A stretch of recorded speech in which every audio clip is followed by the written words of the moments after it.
믿음의 경주에서 승리하려면 이런 제목으로 히브리서 12장 1절에서 11절 말씀을 함께 살펴보겠습니다.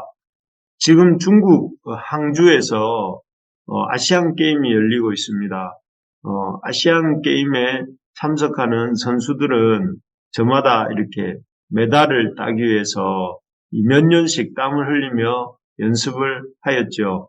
바라는 것은 그렇게 힘들게 한 연습들이 이번 아시안 게임에서 좋은 결과를 얻기를 국민의 한 사람으로서 응원하고 또 응원합니다. 그런데 오늘 본문에서는 이 아시안 게임에 참석한 선수들만이 아니라 지금 우리도 지금 아침 새벽 기도회를 하고 있는 우리도 또 우리 함께 이 땅에서 믿음 생활을 하고 있는 우리도 믿음의 경주를 하고 있다 이렇게 합니다. 마치 이 육상 선수가 이렇게 고린 지점을 바라보고 달려가듯이 우리도 그렇게 인생이라는 트랙 위에서 믿음의 경주를 하고 있다 이렇게 비유하고 있습니다. 그러면서 우리가 이 인생의 트랙에서 벌어지는 믿음의 경주에서 어떻게 메달을 따기 위해서는 어떻게 해야 하는지 오늘 본문이 말씀해주고 있습니다. 우리가 열심히 지금 인생 트랙에서 믿음의 경주로 달려가고 있는데요. 이렇게 인생 트랙 위에서 벌어지는 이 믿음의 경주에서 우리 모두가 메달을 따려면 어떻게 할 수 있는가 하는 것입니다. 첫째는 구름같이 수많은 증인들을 바라보라 하는 것입니다. 그래서 1절에 보면 이러므로 우리에게 구름같이 둘러싼 허다한 증인들이 있으니 모든 무거운 것과 얽매이기 쉬운 죄를 벗어버리고 인내로서 우리 앞에 당한 경주를 하며 이렇게 되어 있습니다. 우리보다 앞서서 이미 앞서 달려가 있는 구름같이 허다한 증인들이 있다 하고 또 그들을 향해 믿음의 인내로서 우리의 무거운 것과 얽매이기 쉬운 죄를 벗어버리고 인내로서 우리 앞에 당한 경주를 하자 이렇게 말씀하고 있습니다.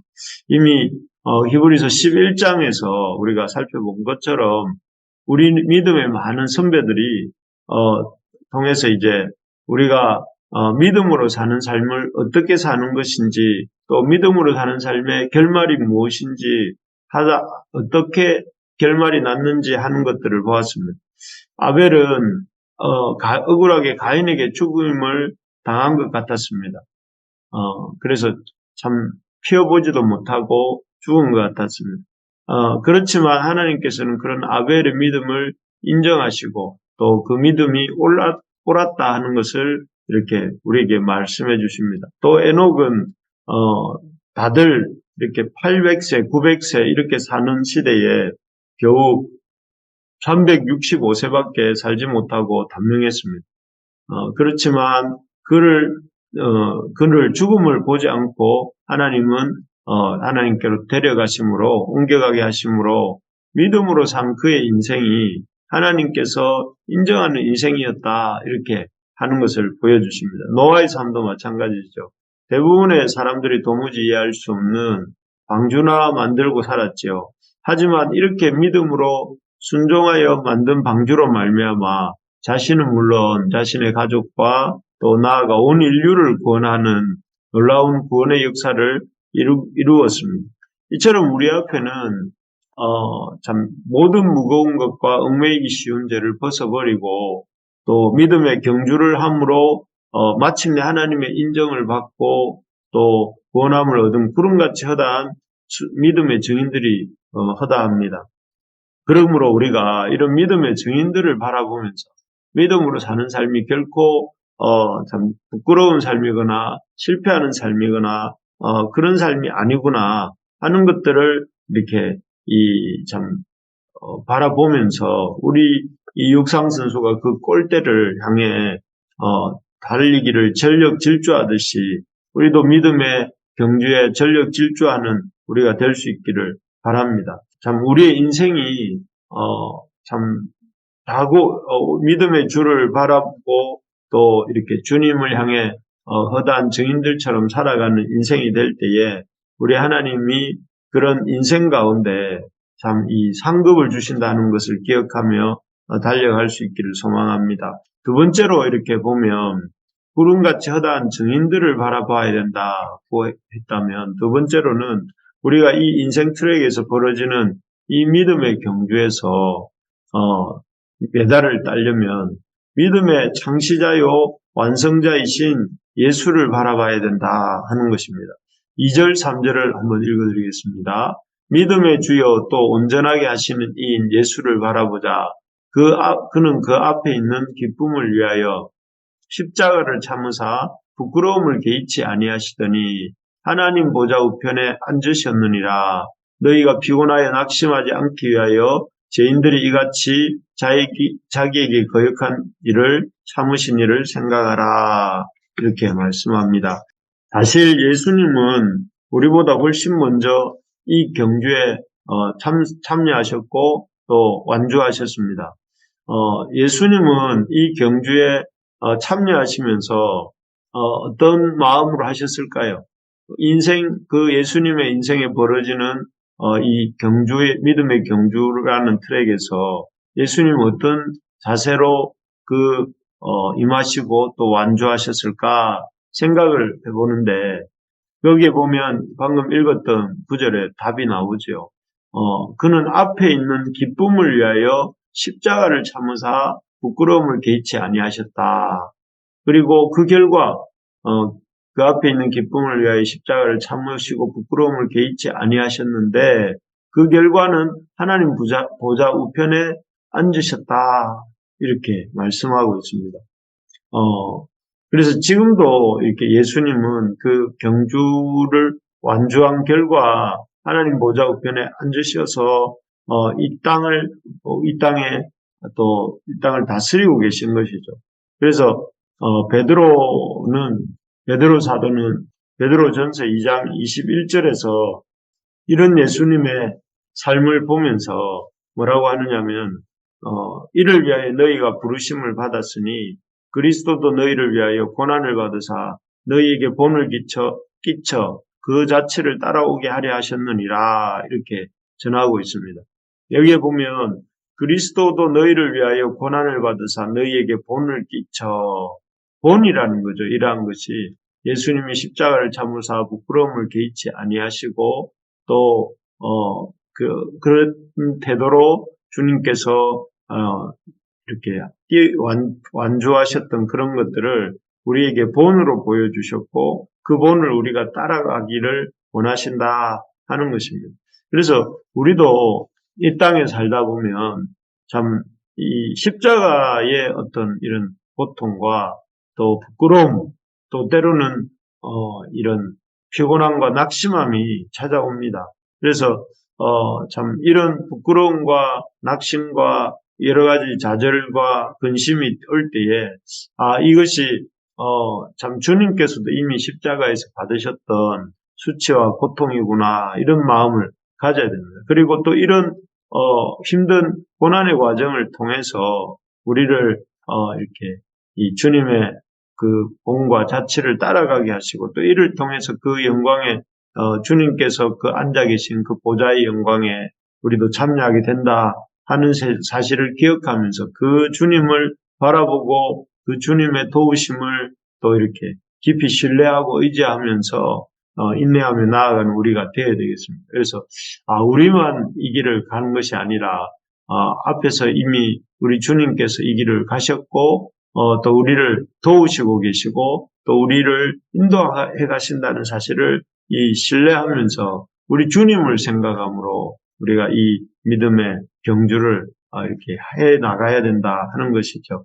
그렇습니다. 우리가 기준이 예수님입니다. 사람들이 어떻게 사느냐, 또 우리 이웃 사람들이 어떻게 살고 있느냐가 아니라, 또 참 내가 어떻게 살고 싶느냐가 아니라, 우리 주님께서, 우리 앞서가신 예수님께서 어떻게 인생의 경주를 경주하시면서 살아가셨는가, 이것이 기준입니다. 그리고 이 기준에 맞추어서 또 이 기준을 생각하면서 이 기준을 바라보면서 살아가는 것이 우리가 참 이 믿음의 경주에서 메달을 딸 수 있는 일이다 하는 사실을 우리가 꼭 기억할 수 있기를 바랍니다. 마지막으로 우리가 이 인생 트랙 위에서 벌어지는 믿음의 경주에서 승리하려면 첫째는 우리가 우리 허다한 증인들을 바라보아야 된다고 했고, 두 번째로는 우리 주님을 먼저 앞서가신 이 믿음의 경주를 완주하신 주님을 바라봐야 된다 했다면, 마지막으로는 이 하나님의 징계 속에서도 하나님의 사랑을 볼 줄 알아야 된다 하는 것입니다. 5절 6절 제가 한번 읽어드리겠습니다. 또 아들들에게 권하는 것 같이 너희에게 권면하신 말씀도 잊었도다. 일러스되 내 아들아, 주의 징계하심을 경히 여기지 말며 그에게 꾸지람을 받을 때에 낙심하지 말라. 주께서 그 사랑하시는 자를 징계하시고 그가 받아들이시는 아들마다 채찍질하심이라 하였으니,